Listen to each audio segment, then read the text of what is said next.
Aristide. Oui, merci bien-aimé frère maître. Merci pour tous les enseignements. Merci pour tous les enseignements. J'ai deux questions. La première question, c'est par rapport au phénomène de Joto dont vous avez parlé tout à l'heure. Quand on fait une cérémonie de sortie à l'enfant, au nouveau-né, et on dit que c'est tel aïeul qui l'incarne. Comment ça s'explique?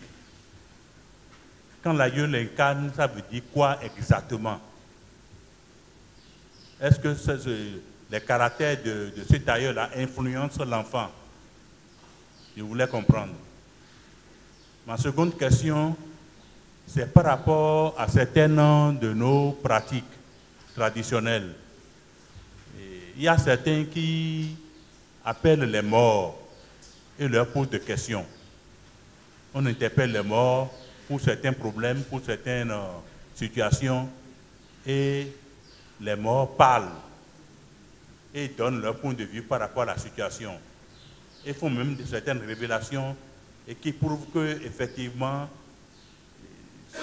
le mort qui est en train de parler est réellement celui qui était parti, compte tenu de certaines révélations qu'on entend. Est-ce que cette pratique d'appeler les morts a des conséquences sur les vivants?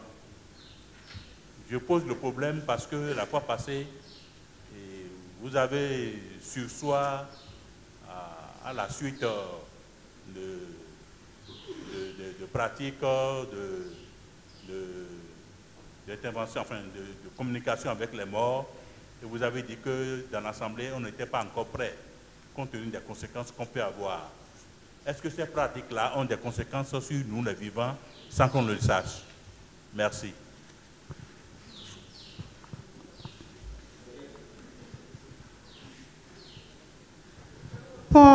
Au nom de Paulette Setin, je remercie le bien-aimé frère maître pour tous les enseignements qui ne cessent de nous donner à chaque formation. Bon, je voudrais parler à propos de la cérémonie de sortie et ce qu'on fait pour trouver le joto d'un enfant, d'un nouveau-né. Bon, la chose s'est passée pour ma cousine. Il s'est fait que le jour de la cérémonie, on a dit celui qui l'a réincarné et on a donné les interdictions, ce qu'il ne doit pas faire. On a dit tout à sa maman. La maman a suivi les interdictions jusqu'à un certain moment. Et quand la cousine était majeure, bon, elle lui avait parlé un peu de ça là. Mais elle n'a pas tout dit des interdictions à la cousine. Et il s'est fait que la cousine n'a pas respecté à la lettre certaines interdictions. Donc, elle a constaté que son commerce a commencé par chuter. Elle a fait tout, mais ça n'allait pas. Et c'est en ce moment-là qu'elle est partie voir le prêtre des Fa pour faire la consultation, pour voir ce qui n'allait pas. Et chaque fois, là, quand elle met quelque chose dans le commerce, là, ça revient à zéro. Et c'est de là qu'on lui a dit qu'il avait des interdictions qu'elle devait suivre. Et puis, elle n'a pas suivi certaines interdictions. Donc, elle devait partir. On lui a dit, on lui a cité, on lui a dit on lui a dit qu'elle devait repartir là-bas et faire certains rituels. Et après ça, là, que tout reviendra dans l'ordre. Bon, aujourd'hui, j'ai encore entendu le maître qui a parlé de Tchotola. Donc, je me suis dit que, effectivement, donc c'est réel, ce genre de choses-là. Donc, elle n'a pas encore fait les rituels, mais elle est sur le chemin de le faire. Donc, c'est ce que je voudrais apporter.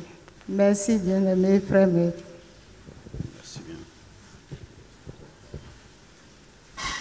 Non, à Glo Ludovic.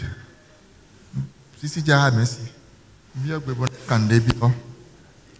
Janze nous de bodo nous de ouais. Nous clème de mi clème do fidi. Do kusi ali ho. Ni nommé de bon. Mi clème. Bon janze ni nommé un bodo. Nous mon père est non blow. Nous beto jan ko. Donc, comme il est d'ailleurs, mais non, ben, je me mon père, cabine, mais encore quoi, mais non, mon père, ben, nous ablo, nous option, bien extrême option.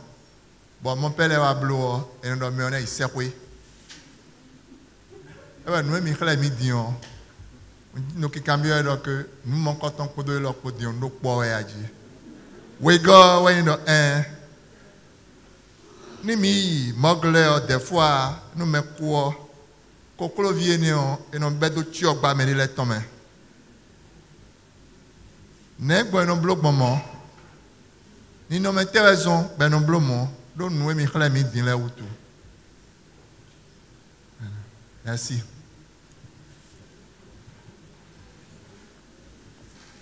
Je réponds au nom de Béni Antoine.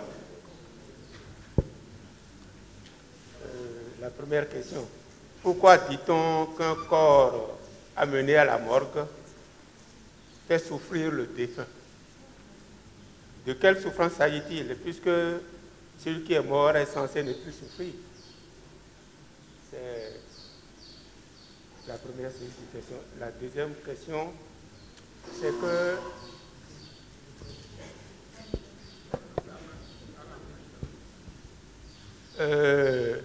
en 1985,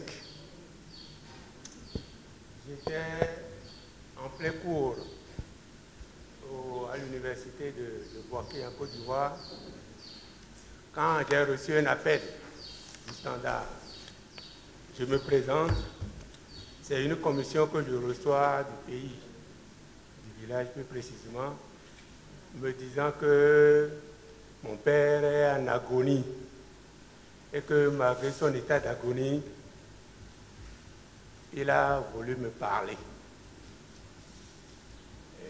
J'ai repris le vol le lendemain et je me suis présenté à lui, qui était véritablement en agonie. Il n'a plus mangé depuis près de 7 jours. Et quand les gens m'ont vu, on a dit, bon, ton enfant est arrivé, ton fils est arrivé. Il a pu soulever la tête, il a pu ouvrir les yeux, il m'a vu. Et puis, il a encore baissé la tête.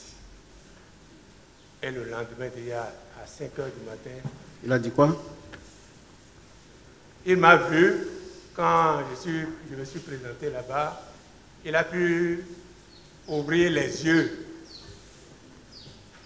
Il m'a vu et puis il a baissé la tête.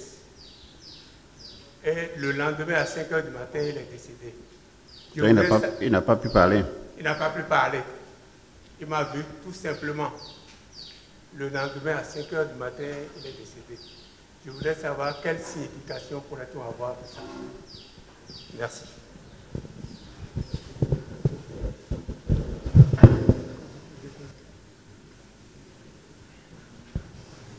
Bonsoir, bien-aimé vénéré grand-maître.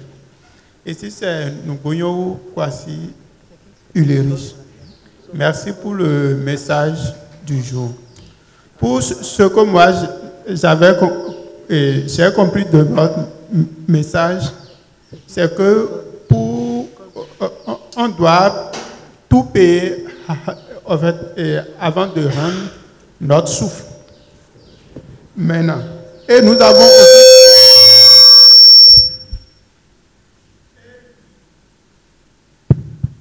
Et nous avons aussi parlé de la réincarnation. L'explication de la réincarnation avant, nous avons dit que les dettes que nous avons payées, nous revenons pour payer ces dettes. Maintenant, ce que nous payons pour rendre notre souffle, et après la réincarnation, je voulais mieux comprendre, mieux comprendre ces deux dettes. Merci.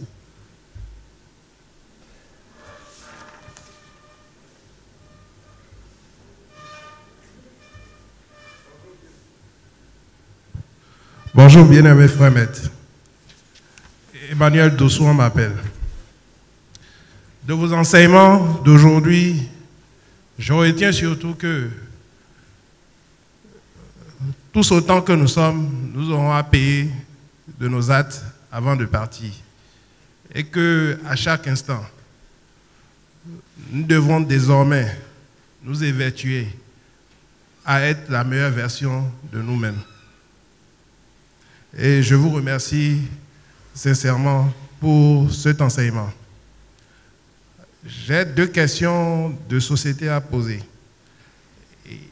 Nous remarquons souvent que lorsque un père de famille passe de l'autre côté du rideau, il est souvent demandé dans certaines régions à son épouse de rester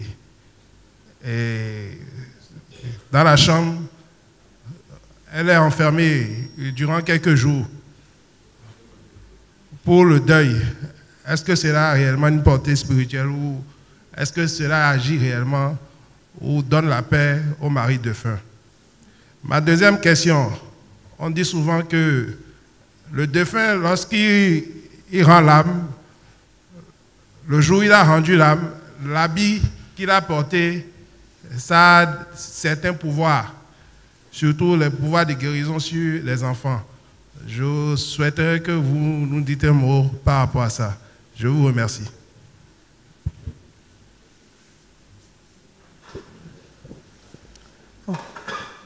Merci, Cosme.